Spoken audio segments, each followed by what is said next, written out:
Alright, so that about wraps up the refurbishing of my Coleco Adam, and I've learned a lot of new things doing this to add on to the things that I learned when I was a teenager when I originally had one. So, here, let's take a look at this thing. Okay, again, like, this is one of the later generation drives here, and this is the one of the first generation tape drives in here. Stay away from first generation stuff. It's just fucking wacky and crazy and not very reliable. Well, no, it's not reliable, because this tape drive it'll go absolutely fucking crazy psycho on some tapes. It will read other tapes perfectly fine, and it won't even read a few other ones. Like, it's just totally unpredictable.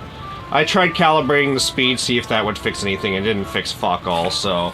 Yeah, and, you know, the earlier models will erase your tapes. So just avoid first generation stuff. You saw how I identified later generation tape drives. So, if you see one with a later generation tape drive, feel free to pick it up because you'll have a lot more luck with it. Now, as for the tapes, I've had fun making quite a few. This whole top row is tapes that I made for it. And I learned a lot of things about it, about making these tapes. These Sony ones that I can't take apart, the little pins, you probably can't see this. Where those pins are that the tape goes around that cause a lot of friction. I drilled those out and pulled them through the holes, and these tapes work, you know, pretty good unless they bung up, and then your tape's completely fucked. So try to get tapes where you can take them apart so you can fix them, because these tapes go all goofy once in a while and they'll bung up, and then you have to take it apart, and you can't take these shitty newer Sony ones apart. So just try to avoid them. The older Sony ones work great. I have no complaints about them. They work perfectly fantastic. And if you can, get a printer cartridge that's nylon instead of Mylar, because you can actually re-ink it.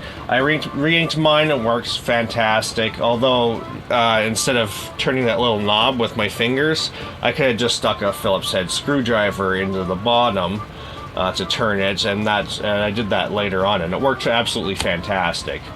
So next time on Tech of the Century, I'll be showing you some of the software for the Coleco Adam, some games, and some productivity software. I don't think you can call a lot of it productivity software, but they didn't release a whole lot for it because Coleco released the Adam in 1984, and they totally went tits up in 1985, so there wasn't a whole lot released for it, but they had a lot of promise, and I'll show you some of the software.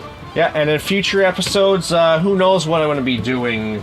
Here's a VHS VCR. Yes, this is a real VCR. I bought this for 50 cents, and maybe I'll get it up and running, because it probably doesn't work right now.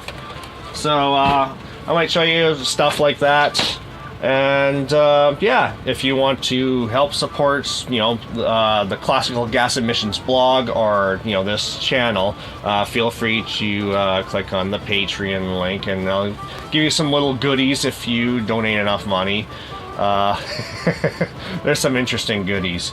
But anyway, that's it for this episode of Tech of the Century, and see you later.